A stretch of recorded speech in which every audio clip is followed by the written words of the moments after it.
Right. Good evening, ladies and gentlemen, ETFSA investors and clients and prospective investors who are coming in through this webinar to watch our first seminar of 2024. And we're delighted to be able to bring this to you early in the year. And we'll take you through, as you can see there, the agenda, the macro outlook for what we think is going to happen to economies, investment strategy, just a little bit of talk on retirement funds and the need to contribute to your retirement funds for your tax-free contributions. And then we'll finish off with discussing tax-free savings. And you'll see that we're using different speakers for the different subjects. We're going to keep this to an hour because we know that everybody's got other things to do like dinner and so on in an hour's time. So we're going to be short and sweet. There may be some time for questions, but if there isn't, we'll take all questions. So give us your questions either on chat or email them through to us, and we'll respond to all those questions and we'll put that onto the webinar. So it'll be part of the webinar when we stick it on our website. So you'll see not only this presentation, but also our answers to the questions that you pose. So please do that. And as we normally do, we'll contact you after the webinar if you give us any specific questions that we can answer. So let's get into the macro outlook. And we're relying on Narina, who, by the way, is sitting in Texas, to do the slides for us. So this shows our great, globally, these things do work. And on the macroeconomic outlook, which I'll do, we're going to talk on a global perspective, look also at South Africa, and we'll try and cover that as quickly as possible. So the first thing I want to start with is what recession? And we're talking now about the US. And you'll see a green light there. So we're optimistic on the US. The green traffic light says that things are looking good. A year ago, everybody was talking about a recession in America. What you see there is the real GDP growth numbers, and there's been no recession in America. In fact, as you've gone on through the year, we expected to be in recession in the second half of 2023. It's actually grown stronger. We had nearly 5% growth in the second quarter and 3% and a bit growth in the third quarter. And the fourth quarter is going to be quite strong as well. So the recession has faded. And there I show below that the year-on-year growth number is 3.3% as at the end of September. And the current forecast is for about 2.5% growth in 2023, which is better than 2022. I think the 2023 number will probably be slightly better than that. And so you're not hearing anybody in the investment world still really talking about a recession in America, except for the people who are not paying attention, and you rely on CNN for the information or whatever have you. That's more or less faded from sight. Now, I don't want to spend a lot of time on this, but let's just look at one slide to give you an indication. If you're in recession, you'd start finding jobs falling away. You'd start finding unemployment rising. And what's happened in America, the unemployment rate has stayed below 4%, and 4% is normally regarded as full employment.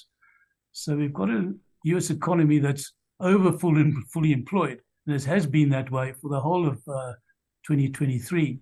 And it's not only employment, it's jobs created. They're creating about 500,000 new jobs every quarter in America. The other indicators of growth, retail sales, even housing starts have picked up despite high interest rates. So there's no evidence at the moment for a recession in America. And that's changed the outlook quite substantially. And that explains to a large extent why suddenly they woke up in America late in 2023 and you started seeing markets starting to run and the sentiment starting to change. The other problem we're facing in America was that because of the Russia-Ukraine war, inflation went from virtually zero in America to 9% in just a couple of months because of the disruptions caused by the war and by oil prices going through the roof and other sort of aspects like that. So in mid-2022, we had inflation sitting at 9% in America. But during the course of last year, it came down quite strongly, in fact, almost to 3% in June 2023. But that's because you had a very high inflation rate in June 2022. And since then, it stayed stuck at around 3%, thereabouts. So the idea that inflation was going to go out of control, that's dissipating as well. And I'll show there on that slide, things like food inflation in America is only, it's below 3%. Energy inflation is now negative. Services inflation is still quite high. But producer prices, which is really the raw material for consumer prices is sitting at about 1% or so. So the US inflation rate is not the big issue that was concerning people so much. So if we look at interest rates, which is the next slide, the Federal Reserve reacted to that sudden run-up in inflation during 2022 by raising interest rates substantially. That's what central banks do. They push up interest rates and they push down interest rates, and that's a big factor in terms of at looking what the impact is on sentiment and on the cost of money, which is quite an important component of where economy is going. And so from a 0.25% interest rate in the middle of 2022, they've raised interest rates 11 times. This is the Federal Reserve, and it's currently at 5.5%. The Federal Reserve meets every 6 weeks or so. In the last 4 meetings in a row, they haven't raised interest rates. And they more or less indicated when they met this week that they wouldn't push up interest rates again, either in March. So now you've got a flattening out of this big rising trend in interest rates in reaction to inflation. And most people are saying that the interest rate tightening is more or less ending. You know, we're not going to see further interest rate hikes in America. And if they don't go up, well, they're probably going to come down at some stage. And I think that's the most likely situation. The next slide, I don't want to complicate matters too much, but the one argument for why high interest rates might cause some problems in America is that normally when rates pick up quite strongly, it often causes a slowdown in economic activity. And what they're particularly talking about in America is what they call the inverse yield curve. Now, normally interest rates, the longer out you go, the higher interest rates are. You know, you get a higher interest rate if you lend money for 10 years than if you lend money for 6 months. And if you lend money for 20 years, you get a higher interest rate still. And so what the inverse yield curve says or does is that it's when you take the 2-year rate on US Treasury bonds and you subtract that from the 10-year rate, normally 2-year rates are below 10-year rates, so you get a positive number. So you get a positive yield curve. But when short-term interest rates, 2-year Treasury bond rates in America go above the 10-year Treasury bond rate, then you get what's called an inverse yield curve. And you can see that line, if you look below naught, you'll see that there's been periods in the past where you've had an inverse yield curve. And that's eventually led to recessions, which is the shaded part of that graph. Now, you'll find that's not a very exact measurement. Sometimes there's a recession 6 months afterwards, sometimes 2 years afterwards, sometimes there's no recession. But a lot of people are talking about this inverse yield curve in America, perhaps leading to a slowdown in economic activity or perhaps even a recession. And that's a possibility. The last 2 times when yield curves have moved below that zero line, you have had recessions, but in 2008, it was because of the banking collapse. And in 2020, it was because of COVID. So the last 2 recessions haven't really happened because of interest rates. They've happened because of other factors. But that's still something that we've got to bear in mind. You can, however, say that the interest rates have been inverse now for some time, since 2022. And if you're going to have a recession, it would have happened by now. But that is something that people are keeping an eye out for, and that's we're watching quite closely ourselves. I did listen to an economist talking a week or 2 ago, and he said, well, inverse yield curves have forecasted 8 of the last 4 US recessions. So half the time they get it wrong, and this might be one of those times where they get it wrong. But that's something we'll watch out for. Otherwise, it's all green light for the US economy. And let's just finish off talking about the US by looking at how well are companies doing. And this measures company profits. These are listed companies on the S&P 500, and how good are their profits? And that number there is in billions of US dollars. So it's millions and it's billions and billions of rands, and even more Zimbabwean dollars. So that's a big number. That they're creating 2,697 billion US dollars profits every quarter in America. And what's interesting is that number has been growing in 2023, despite some indications of a weaker economy that's obviously not going through to company profits. And they're now expecting, this is only up to September quarter in 2023, the fourth quarter, the December quarter, will be higher still, and you'll have nearly a 10% growth in company profits in America. Now, 10% growth in company profits translates into earnings growth, translates into dividends. And that's the factor that's starting to increasingly driving US equity markets is just how profitable American companies are. And a lot of those, of course, are the new generation companies, your artificial intelligence, your high tech, and so on. And it was interesting that 2 high tech companies reported excellent results this week, but their share prices went down because they weren't as big as people were thinking they were, but they were still pretty good. So now the expectations are even bigger growth and profits. But that's quite a good background, I think, to the underlying situation. In America, probably no recession, interest rates coming down, and company profits holding up. So now let's look at what doesn't look so good. So now we've got a yellow light. This was Gareth's idea, by the way, to have these traffic lights. Traffic lights don't work in Johannesburg, so we're not used to them. But now we're on an amber traffic light. And what we've got here is that the rest of the world doesn't look as good as the US. And there we're showing, this graph, we're showing the European Union, the nearly 40-odd companies that are in the European Union. And you'll see a figure of 0 there. That doesn't mean that we don't know what the number is. That just says that in the third quarter of 2023, there was 0 growth in Europe. And the chances are that in the fourth quarter, we're going to have a 0, -0, a negative growth rate in Europe. So that area, the European area, is slowing quite substantially. Germany's already in recession. It's had a couple of quarters of negative growth. So is France. The UK is in recession. They've had also negative quarters of growth. So things don't look quite as good there as they do elsewhere. However, if we look at the inflation rates, because that's what really concerned us in 2022, was with this big pickup in oil and gas prices and disruptions coming from what was happening in Ukraine, was having a major impact in the European Union. And their inflation rate went to nearly 12%.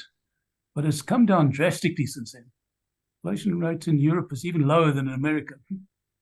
And so what's happened is the price shocks have come out of those economies. And there is possibly a slight risk that what's happening in the Red Sea, disruptions to shipping and so on, that could lead to some little bit of price acceleration. But most economists don't seem to be too concerned about that. So the European situation, growth is slowing, inflation is coming down. They probably will be able to reduce interest rates during the course of 2024. We don't have time to look at other emerging markets and places like, if we can go back, like China and India and so on. And we'll look at that later on in the year. But other emerging markets are doing okay, but not as good as people thought. And in fact, the Chinese growth numbers are reasonable, but still a bit disappointing. And there's lots of shocks happening in China. There's this Evergrande collapse of their biggest property company, and the knock-on effects in other property companies, I think, is concerning a lot of people. That's why you're not seeing the Chinese stock markets performing better. India is doing nicely. That's the real growth economy in Asia. But the Indian stock market's become very expensive. And I think there was a report on Bloomberg a week or so back saying the Indian stock market's now the 4th biggest in the world. Everybody thinks it's this little stock market sitting in Bombay, nice and cute. It isn't. It's the 4th biggest stock market in the world. And the Indian shares prices are quite high. A lot of you own Indian Satrix India because we bought it for you, and we've done very well out of it. But it's becoming a more expensive market to stay in. So emerging markets don't look quite as good. And so now Nerina can move on. She's ahead of us in time. Well, no, she's behind us because she's in Texas, but she's trying to get ahead of us. So the global outlook, recession's unlikely. Some slowdown. There's a possible soft landing. I've been an economist for nearly 50 years. I've never heard the term soft landing, but it's been invented by somebody.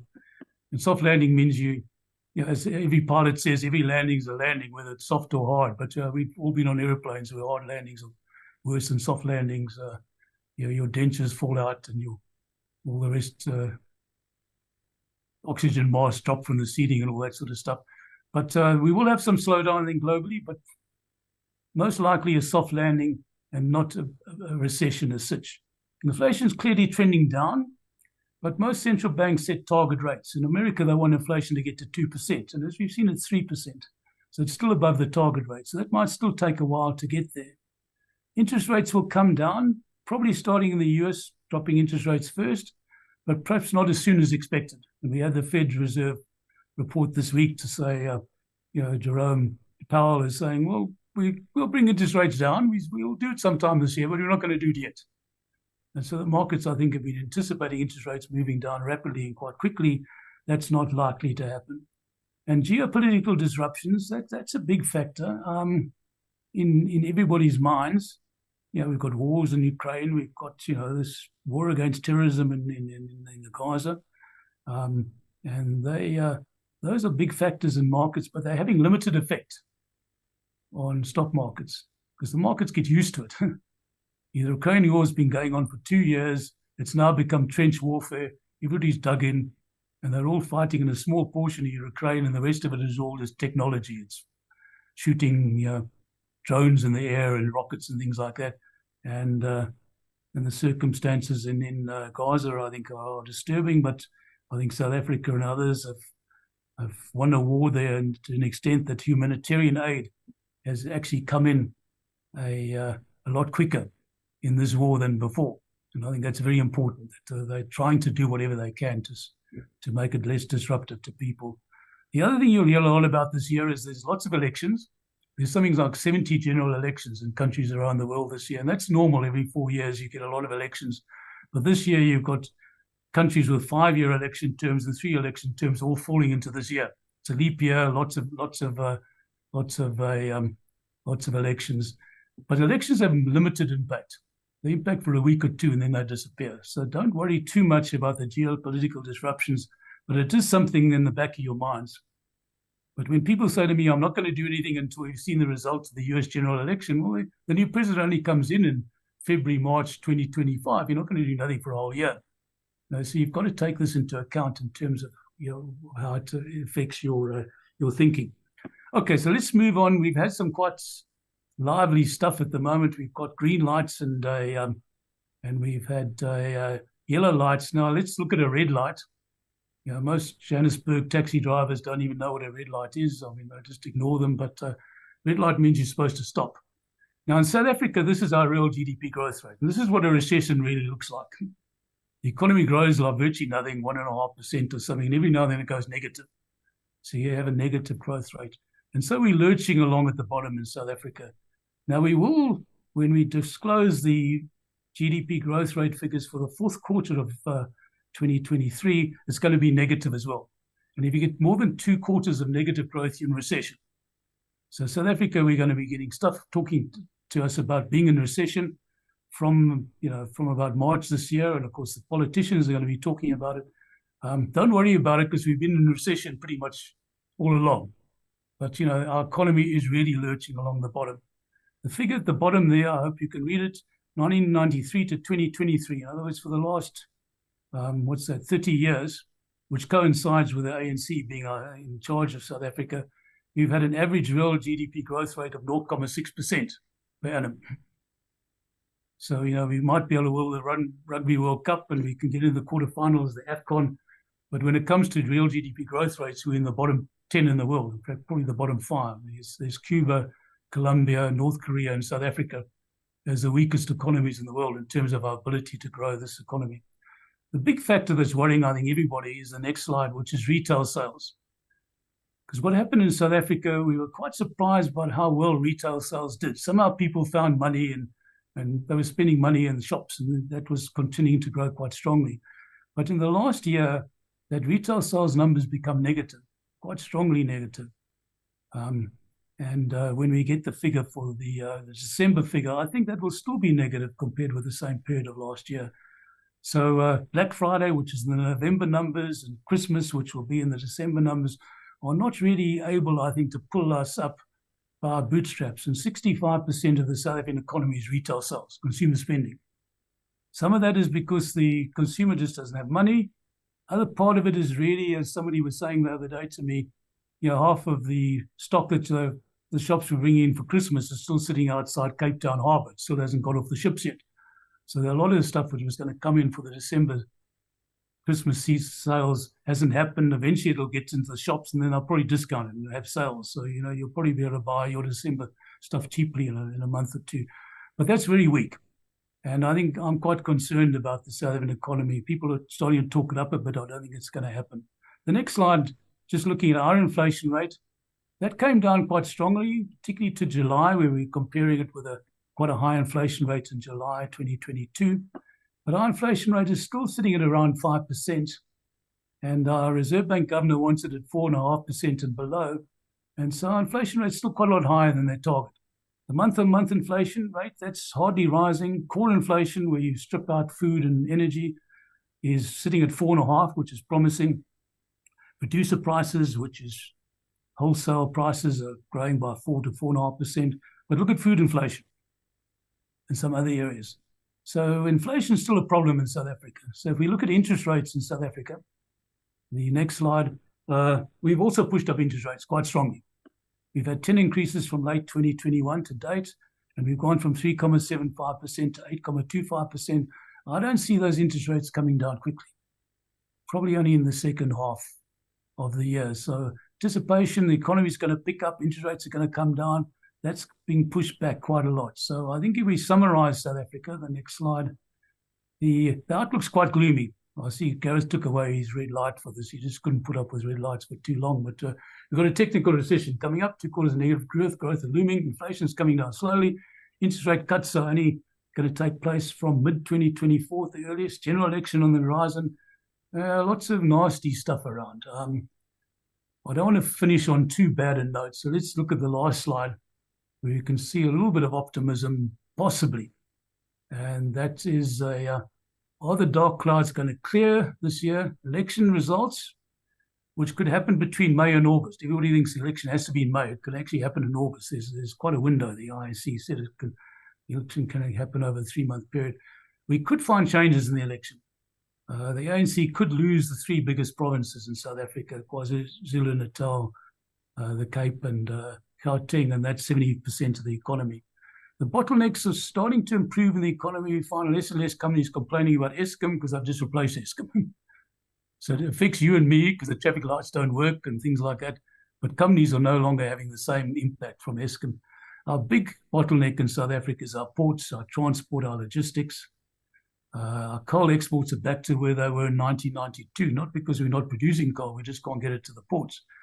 And we all know what's happened in Cape Town. 50% of our agricultural exports just didn't go out this summer. Interest rates could start coming down the second half of the year.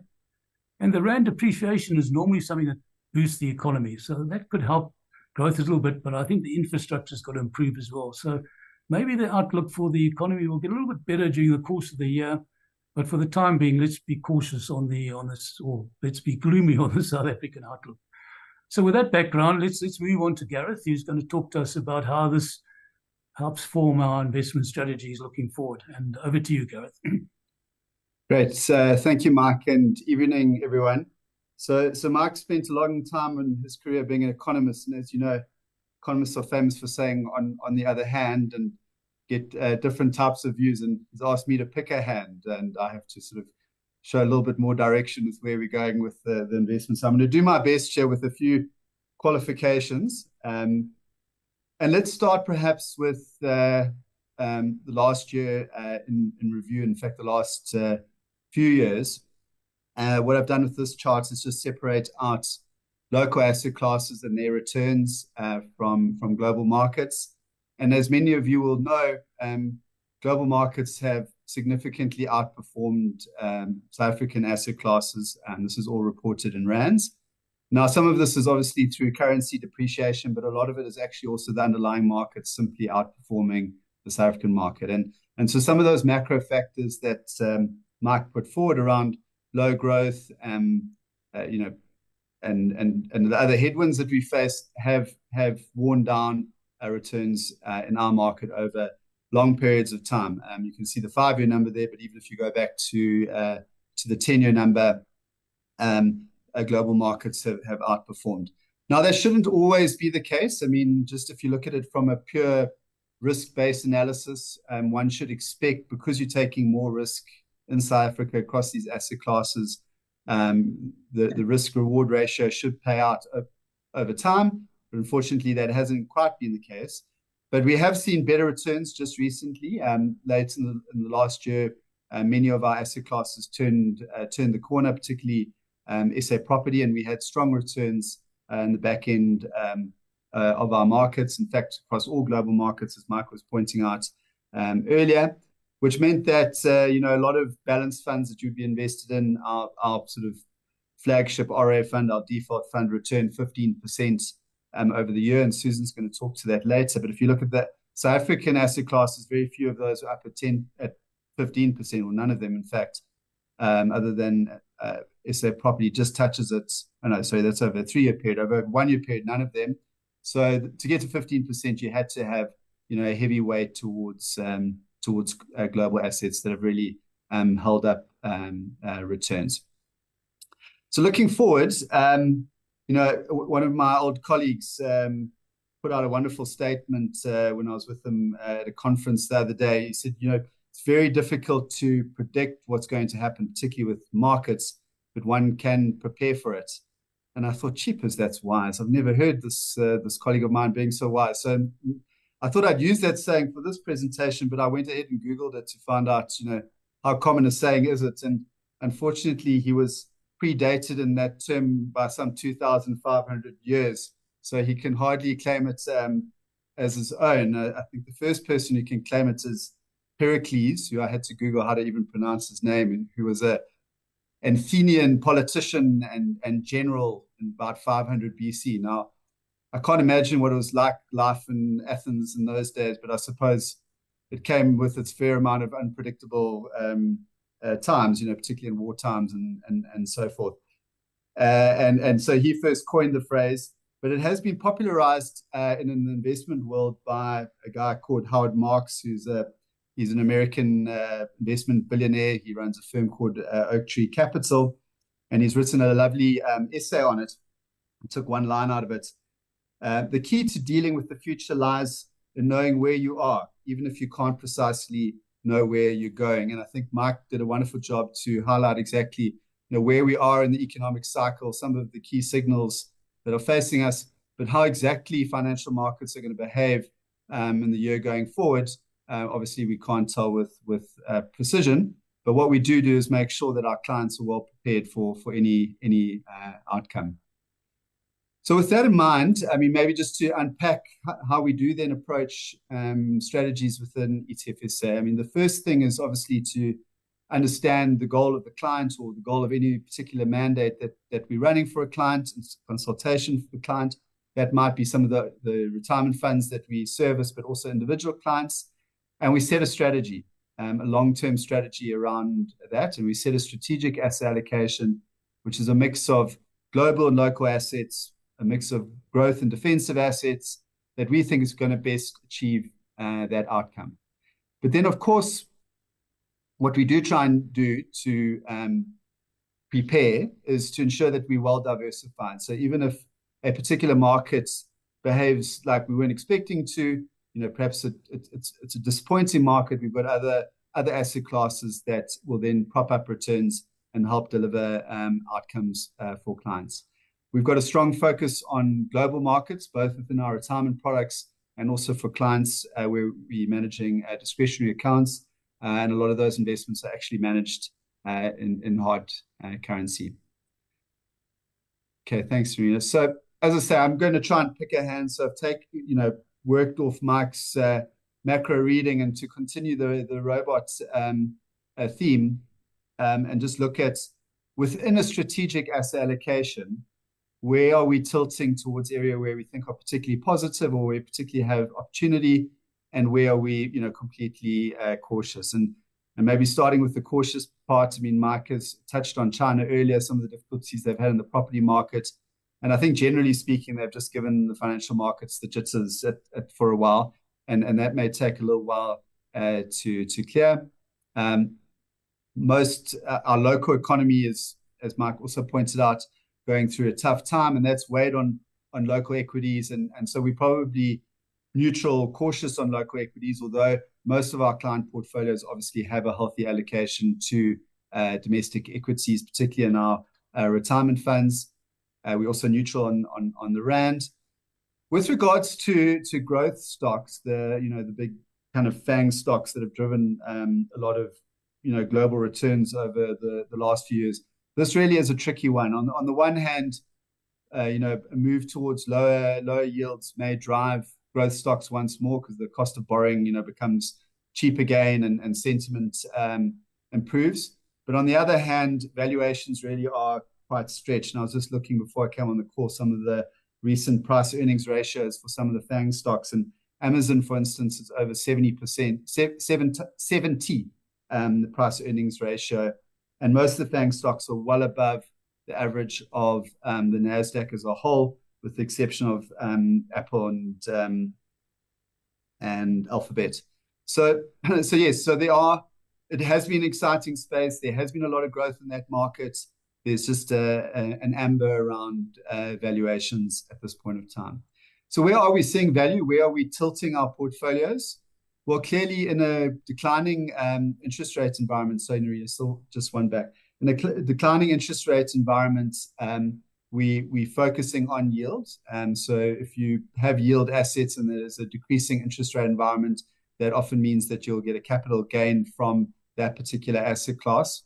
And that holds true whether it's in the bond environment, but also for other high yielding assets that are like bond proxies. So listed property and high yielding equities come into that space. So yeah, looking at high yielding assets that should benefit from, shall we say, a globally declining interest rate environment is an area that we think is positive, an area where we're tilting our portfolios towards. Thanks. So I thought I'd just pull out just 3 ideas before I hand over to Susan again. Products or investment themes that we are, shall we say, overweight on going into the year. The first is around quality, high-yielding equities. Many of you might be familiar with the Dividend Aristocrats franchise. There's a global Dividend Aristocrats ETF that trades on the JSE that focuses on quality companies with sustained long track records of paying dividends. We think that type of investment will hold well, almost regardless of some of the, political headwinds and so forth that there are in global markets. So a real defensive blue chip type investment. Then global real estate, it's already had quite a strong turnaround in the last quarter of last year and is, for the first time in a long time, had a bit of a change in sentiment around it and should benefit from declining interest rates. There are 2 products in our local market that both reference global property, different property indices. One's just a very large cap, 40 largest property stocks in our market, and the other is a more broad-based property index, the EPNA Nareit and the Global 40, both of ETFs on the JSE referencing them. And then lastly, local bonds. We're still able to get great yields from our bond market. So for income sensitive portfolios and for our balanced mandates, we're positive on local bonds. All right, great. So with all of that behind me, I'm going to hand over to Susan, who's going to update everyone on what's happening within our retirement annuity, especially as we head towards tax year end. Thanks, Susan. Thank you very much for the introduction, Gareth. Good evening, ladies and gentlemen. My name is Susan Ramotsabi. So today I'll be taking you guys through the retirement section of the webinar, which will be mostly just a quick recap on the RA, some updates on the deadlines for the tax year end, and just a preview on our investment portfolios. Just a quick recap on the RA. Why would one want to have a retirement fund? It's mainly because retirement savings are in your name. You sort of have full control on of what the retirement amount, what the contribution amount is. So let's say you have a pension fund with your employer, you could use your retirement annuity to sort of supplement that, and you decide your own amount. And even when you want to change it, you can change it. It gives you that flexibility. Second of all, it gives you the opportunity to decide when you want to retire. Yes, of course, it has to be after 55 years, but it also gives you the allowance to have a product that can actually supplement your other pension funds or provident funds. Should you retire from them, you'd still have this to decide when you want to retire. Then you can choose whichever investment portfolio you want to go into. of the 5 that we offer on our investment platform. Lastly, it also gives you the opportunity to decide what life product you want to go into between a life and a living annuity product. Yes, I know what you're thinking. Well, that's a discussion for another day, the differences between the two. Then retirement funds also give you the advantage of the return being tax exempt. So all the interest and dividends are tax exempt, while also the contributions are tax deductible. Guys, why would you want to miss that? Then lastly, you have the advantage of your RA not being part of your estate. What does that mean? You're saving on estate duty. And once again, you're saving on the headache of finalizing an estate. You know what that means, guys. Then I'm just going to quickly do a reminder of the tax year end. You know, it's that time again. The deadline for the tax year end RA contributions is the end of February, the 29th. But you know what we always say, please make it earlier than that. You can contribute up to 27.5%, capped at 350 per annum. Yes, you can exceed it. It's not a train smash. Should you exceed it, those contributions that are exceeding the 350 cap or 27.5% will be carried forward to your following tax year. So what will happen is that it will be your credit opening the new tax year. Then lastly, for those that are planning to make the contributions, please ensure that all documentation, all proof of payments, and payments reflecting by the 28th. Don't try the 29th, just in case. We don't want you to get disappointed. Then we go into our investment portfolios. I'm just going to give you guys a summary of the investment portfolios we offer on the ETFSA platform. We have investment portfolios ranging from low risk to high risk. We first have the Wealth Protector, which is a fully cash portfolio, which in most cases on the retirement fund, most clients or investors use it as a parking lot. So this is a portfolio where you'd go into it trying to decide what you want to do. Or maybe you're just one of those clients that are uncomfortable and you first want to see how the market is performing. You'd park your money in this. Secondly, we have the Wealth Conservator, which is our low risk portfolio.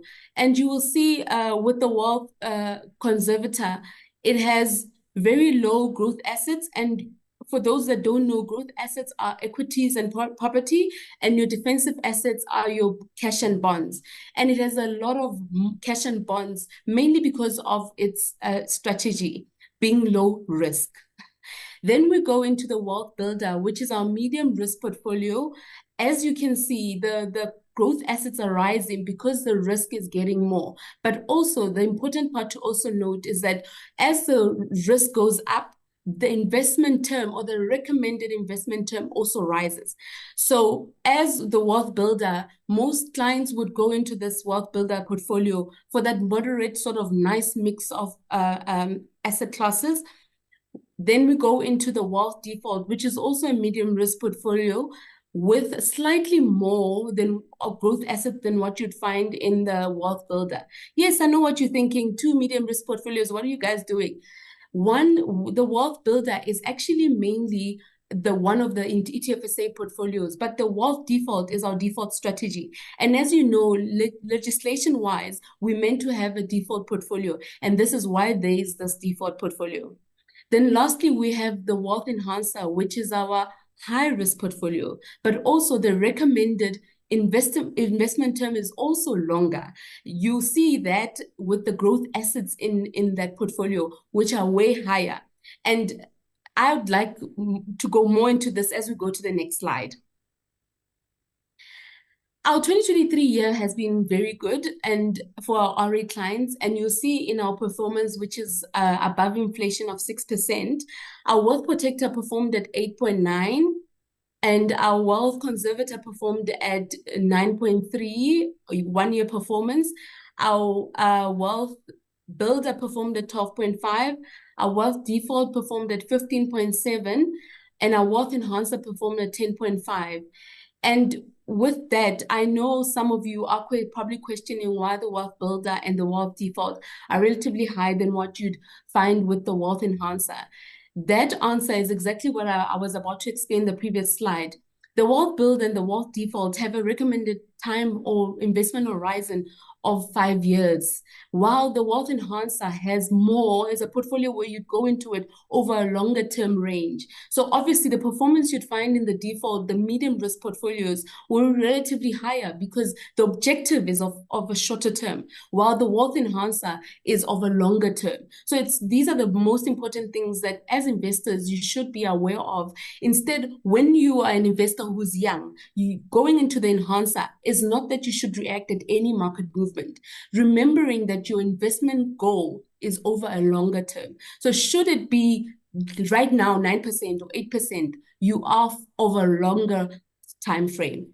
Then we go lastly to the why do you want to go with ETFSA? Of course, I'm going to market this part. ETFSA offers you diversified investment portfolios made up of ETFs. We're transparent, we're easy to understand, we don't charge any performance fees. You have access to our advisors at no additional charge. And most of all, the other biggest advantage is that we use low-cost ETFs, which actually will assist your investment value to compound at a higher rate because then the charge is lower. Then lastly, I mean, with any investment company, you guys all know you could have everything. And if you don't have this last point, you're doomed. We have an efficient and client-focused team that's ready to assist you. We're open to all your questions, all your insecurities. If you need any help, any questions, any guidance, advice, we're here for you. We can help you. But I won't go any further. Let me just direct you or present you over to Nerina, who will help you out and guide you over the tax-free investment savings. Thank you so much, Susan, and also to Mike and Gareth. Thank you to my colleagues who've really made my job easy. I just need to sort of tie all of this up and look at the final specific tax benefit that is available to us as investors before the end of the tax year.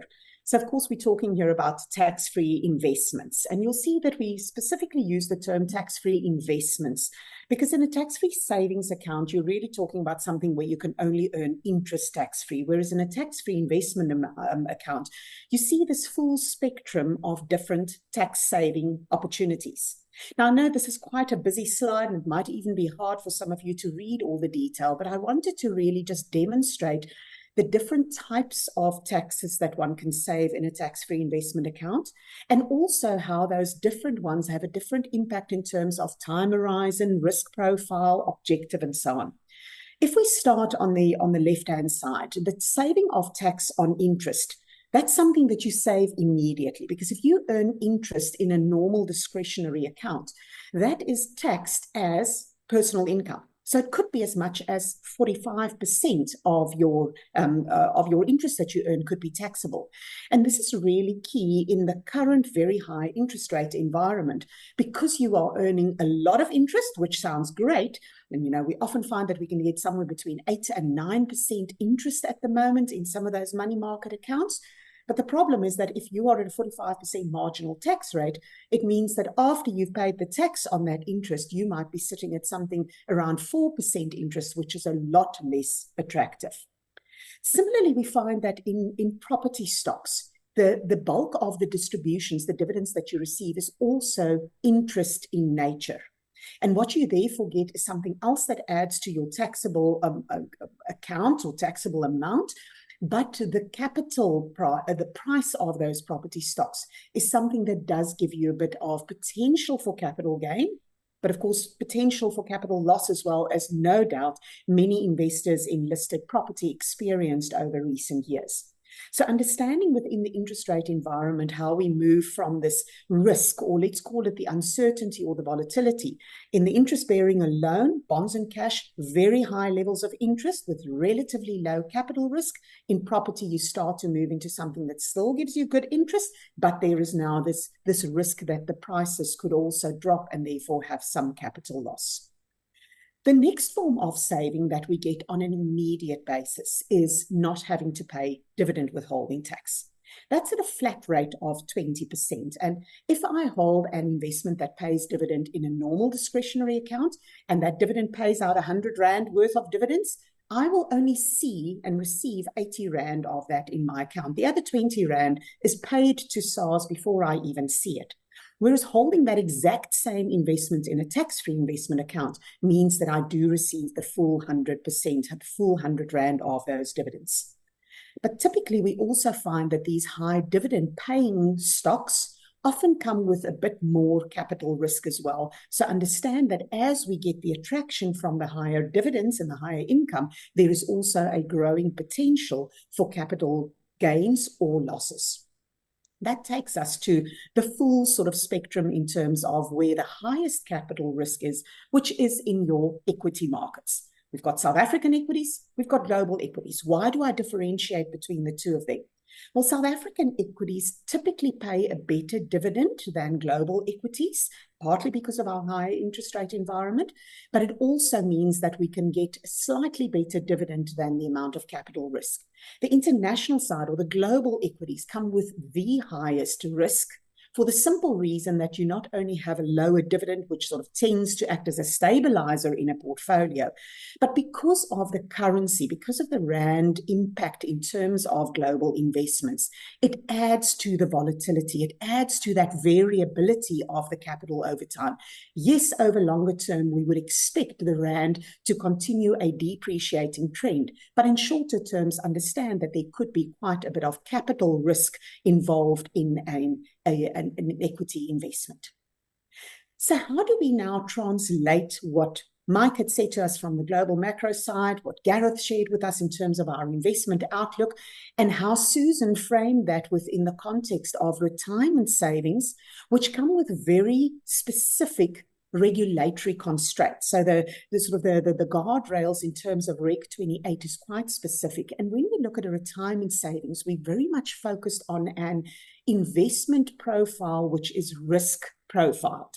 So she showed you the lowest risk going through to medium and the highest risk, but all of those investment portfolios are essentially multi-asset portfolios, really just reflecting different sort of components of defensive assets and growth assets.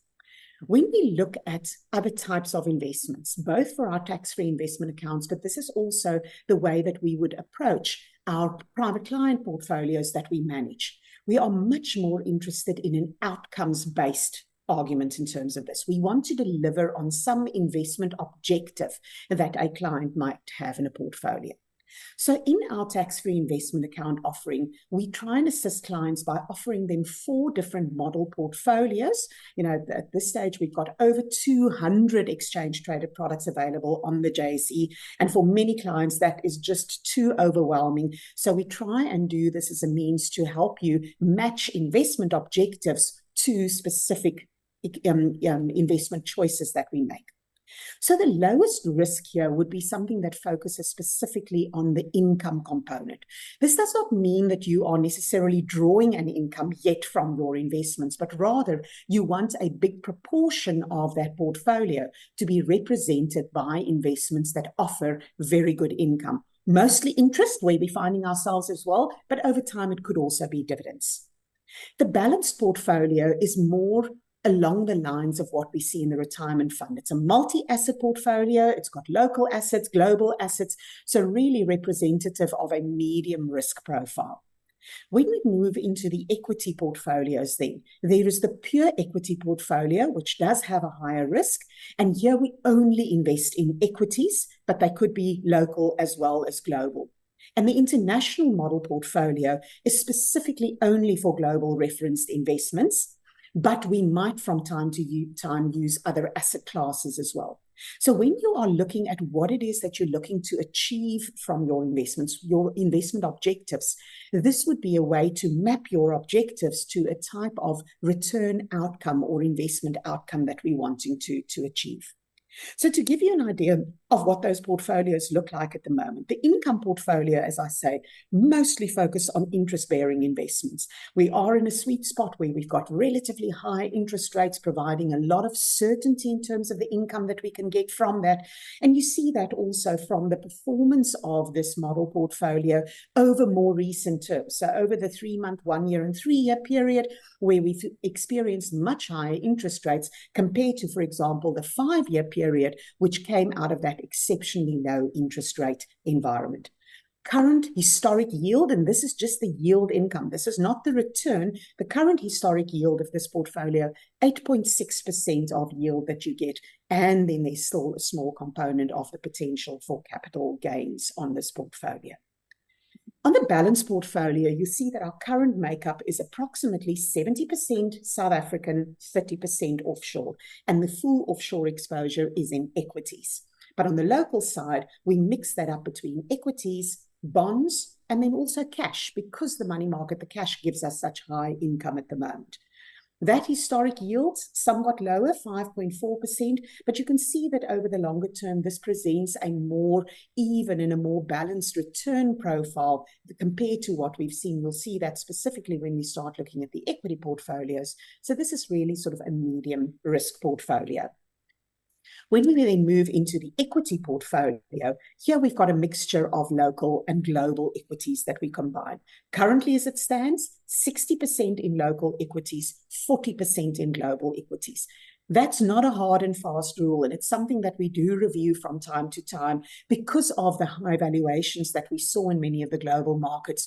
We thought, let's see if we can, to some extent at least, alleviate some of that by not just blandly selecting local equities, but you'll see very specifically focused on what Gareth was talking about in terms of that good quality, the high dividend paying, so a better quality of local equities rather than just a bland, broad-based JSE listed equity exposure. The yield there, one would expect it to be lower, 3.1%, not a bad yield considering that South African equities tend to pay the higher dividends. That 40% of the offshore does bring down our dividend yield to some extent, but you'll see very solid returns from that equity type of investment portfolio. And for somebody really looking for longer term capital growth, a great source of capital growth in a tax-free portfolio. The international portfolio, as I say, purely just global ETFs in there. And whereas we would normally mostly use equities in there because of the high global interest rate environment, we do also currently have a 20% exposure to US cash, if I can call it that, short term, because of that nice high yield and interest rate that we currently have in the US. So it gives us an opportunity to make use of that return, as we've got at the moment, that interest income to support that. So 4 model portfolios that we offer in terms of the tax-free investment accounts, but the strategy behind these we apply across the board in all of our managed portfolios that we do for our clients in terms of those. Just some practical considerations around these model portfolios. They've specifically been designed for use in the tax-free investment accounts. So it means that we only use CIS, unit trust ETFs. That's one of the requirements. We can't use, for example, ETFs that have a performance fee in them. We can't use any of the commodity ETFs or the ETNs, the exchange traded notes, or the actively managed certificates. From that perspective, our universe that we can select from is more restricted. But we do give you with us our best investment views at any point in time. And we use the opportunity to review these typically twice, maybe 3 times a year. And we adjust those for you. So you as the investor do not need to try and keep up to date with every single thing that's happening in the world of investments. We do those for you on your behalf. There's certainly some benefits around bulking of the transactions, so some savings in terms of your cost savings of the transactions. Very importantly, if you do select one of these model portfolios, you can't change the underlying ETFs that's inside those. That's something that we do as part of our management process. But you can combine any number of these model portfolios also with individual ETFs that you select for yourself. They've been designed specifically for the tax-free investment offering, but you can also use them in your discretionary investment portfolios on the hub. And certainly over the course of this year, be on the lookout for us introducing further model portfolio options to you that are not constrained by the tax-free legislation, where we can make much more use of this broad-based nature of the products that are available for us on the JSE. That brings us to the end of the formal part of this. I want to just remind everybody that there is an opportunity for you to pose your questions in the webinar. To the top left of your screen, you should see the questions button there. Please do send us your questions. We've already got a couple that have come through. We'll see if we've got time to answer one or two of them live now, but we will be responding to all of the questions that you pose for us now in the webinar. We will be doing this on a recorded basis so that those that view the webinar at a later stage will also get the benefit of those questions being answered live. So please do share that with us so that we can actually answer your questions. When it's a personal question, we will also do so directly and individually with all of you. I do want to just, you see our contact details on there. You know how to get hold of us via our website, etfsa.co.za, on our social media pages as well. The WhatsApp line, by the way, very importantly, because I know it's a very preferred way for people to communicate nowadays, it's for messaging only, no phone calls. We don't do calls via WhatsApp, but please do engage with us in terms of this. So at that point, I'm going to actually step into some of our questions and maybe just see if we've got about 5 minutes. I'm going to try and maybe just answer one or two of those. And Susan, I'm going to start with a question to you because we've got a question from Robin that says, how long after placing funds in an RA can one move it across to a living annuity, given my age is already beyond 55? And can I put the RA funds into the current living annuity as well? Thank you for the question, Mr. Ulrich. Like I mentioned, this is one of the biggest advantages of an RA. You can open an RA at any age, and once you're 55, you can retire from it. So anytime since now you're beyond 55, you can retire any day. You can contact me and inform me of your decision to retire to your existing living annuity. So it gives you that flexibility of having to have control on what decisions you want to make regarding your retirement products. Great stuff. Thanks, Susan. Gareth, I'm going to pose the next question to you. Kanye says, what is the advantage of investing through ETFSA as opposed to directly investing with the different investment companies? And I'm assuming she means the different ETF product providers when she says investment companies. So most of the ETF issuers just simply list the ETFs on the JSE. Our role in the market is to really help clients firstly select the right ETF for them or the right portfolio for them to meet their objectives, which ETF and why. And then secondly, facilitate the actual investment, the actual administration process, the buying and selling of the ETF on the market, and then which tax wrapper that one should hold that in through either tax-free savings account, an RA with Susan, or whether it perhaps is just simply in a discretionary account. So there's the financial planning aspect, there's the tax aspect, there's the simple administration process around it, and then there's the actual product selection and aligning that to your strategic, outlook. Of course, if you feel confident enough just to buy an ETF on the market, then great. But we really hold clients' hands and make sure they get best-in-class service from us. Excellent, excellent. Before I ask Mike the final question of the evening, I just want to, for everyone's benefits, I see we've got lots of questions asking whether the webinar recording will be available. Yes, absolutely. The fact that you are on this call means that you've registered and you will therefore be sent the link to the webinar replay as well. And we will in due course, once we've added the Q&A session to it as well, make it available via our website as well. But Mike, to wrap us up, you are also the principal officer of the ETFSA Retirement Annuity Fund. So I think this is quite a good question to ask you. How flexible is your RA? Are there penalties if I stop contributing, or can I contribute whenever I have funds, and can I contribute variable amounts? Rita, yes, thanks for the question. It's completely flexible. We're not an insurance policy. Our RAs are purely pure retirement funds, and so when you contribute, it's up to you. If you stop contributing, that's also fine. You just won't buy units because you're not contributing to the fund. We don't have any penalties. We don't have any restrictions. It's very flexible, And it's really part of the new generation RA funds, which aren't the same as the old-fashioned products that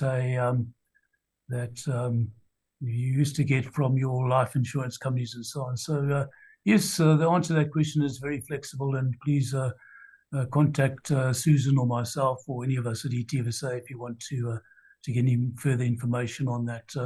I think we've come up to 7 o'clock now, so unfortunately we do have quite a few questions. We said that we would we'd answer those questions, and we do it online, so we'll post that to the webinar. So we'll have the webinar available to send to you, and we'll also put it on our website so that you can look at that webinar in future at a date that could be convenient to you, and that will be made available within the next couple of days. So I'd like to thank everybody for participating, both our team at ETFSA, but particularly the people who listened to us tonight.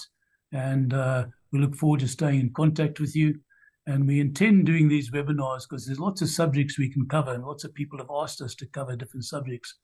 We intend doing these very regularly, perhaps even once a month. So hopefully we can approach you during the course of the year for particular webinars for types of investments that you are personally interested in, and we can answer more questions and then cover the market in more detail. But to everybody, thanks so much for joining us, and have a good evening, and we look forward to being in contact further with you. Good night. Thanks, everyone.